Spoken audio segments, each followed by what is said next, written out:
Nagsimula sa isang huwarang ama't ina, nabuo ang isang pamilyang masaya. Isang matatag na samahan ay pinula, hanggang ngayon dalagang mga bunga.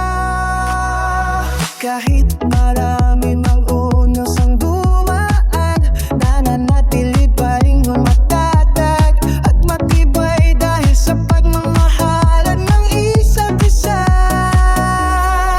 At pagdadamayan sa anumang problema, ngayon ay muli tayong nagsama-sama.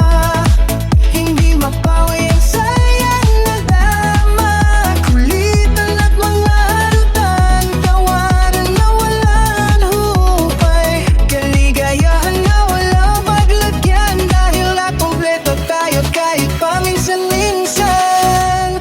Manalo